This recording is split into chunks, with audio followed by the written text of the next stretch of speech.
اعوذ باللہ من الشیطان الرجیم بسم اللہ الرحمن الرحیم۔ السلام علیکم محترم ناظرین، امید ہے آپ سب خیریت سے ہوں گے، جہاں بھی رہیں خوش رہیں اور ہنستے مسکراتے رہیں۔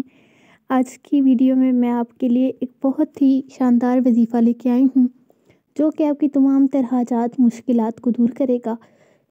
تو وظیفے کی طرف چلنے سے پہلے اگر آپ لوگ میرے چینل پہ نئے ہیں تو میرے چینل کو لائک، شیئر اور چینل کو سبسکرائب کر لیں اور بیل آئیکن کے بٹن کو بھی پریس کر لیں، تاکہ ایسے ہی وظائف آپ تک پہنچتے رہیں اور آپ کی مشکلات کا حل بنتے رہیں۔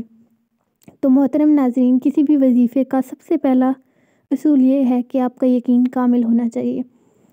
تو ہمیشہ یقین کو کامل رکھیں، اللہ تعالیٰ پر بھروسہ رکھیں، کیونکہ جتنا ہم لوگ وظیفوں پہ یقین رکھتے ہیں نا، اگر اتنا ہم دعاؤں پہ یقین رکھ لیں تو یقیناً ہماری ہر دعا قبول ہوگی۔ تو اللہ تعالیٰ پر یقین رکھیں اور کوشش کرتے رہیں۔ اللہ کسی کی محنت کو ضائع نہیں کرتا اور انشاءاللہ ایک نہ ایک دن آپ کو آپ کی محنت کا اجر ضرور مل جائے گا۔ تو چلیے چلتے ہیں ویڈیو کی طرف۔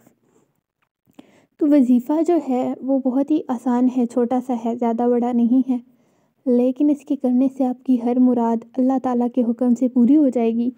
تو وظیفہ یہ ہے کہ آپ کو نماز فجر کے بعد صاف دل، دماغ اور لباس کے ساتھ ہی وظیفہ کرنا ہے۔ تو وظیفہ یہ ہے کہ آپ نے 2101 مرتبہ بسم اللہ الرحمن الرحیم پڑھنی ہے۔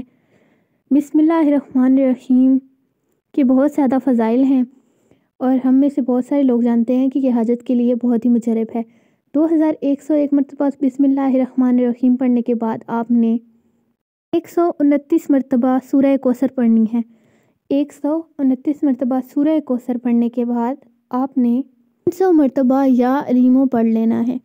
یہ وظیفہ چھوٹا سا ہے، لیکن اس کی جتنی بھی فضیلت بیان کروں کم ہے۔ اس وظیفے کے کرنے سے اللہ تعالیٰ آپ کی ہر حاجت کو، ہر مراد کو پورا کر دیں گے، لیکن شرط یہ ہے کہ حاجت جائز ہو۔ ناجائز مقاصد کے لیے قرآن شریف کی خوبصورت آیات کو یوز کرنا ایک تو آپ کے لیے نقصان دہ ہے اور دوسرا اس کا گناہ زیادہ ہے، دنیا میں بھی اور آخرت میں بھی، اور نہ ہی ایسی چیزوں کے لیے ایسے عمل اثر کرتے ہیں۔ اگر آپ کا مقصد کوئی ناجائز ہے اور آپ چاہتے ہیں کہ وہ اس وظیفے کے ذریعے پورا ہوگا تو ایسا بالکل بھی نہیں ہو سکتا۔ اگر آپ کی حاجت جائز ہے، اللہ تعالیٰ آپ کی جائز حاجات کو پورا کرے گا انشاءاللہ تعالیٰ۔ اور ہمیشہ اپنی نیت کو صاف رکھیں، اعمال کا دار و مدار نیت پر ہوتا ہے۔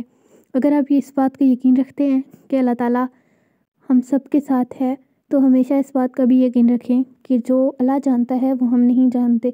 اگر ہم بہتر سوچتے ہیں تو وہ ہمیں بہترین عطا کرتا ہے، اور اگر ہماری سوچ ہمارے نزدیک بہت بہتر ہے کہ ہم بہت بہتر چیزوں کے بارے میں سوچ رہے ہیں، تو ہو سکتا ہے اللہ کے پاس اس سے کئی زیادہ بہترین چیزوں کا حل ہو، اس سے کئی زیادہ بہترین مستقبل ہو آپ کے لیے۔ تو کبھی نا امید نہیں ہونا چاہیے، اللہ پہ بھروسہ رکھیں۔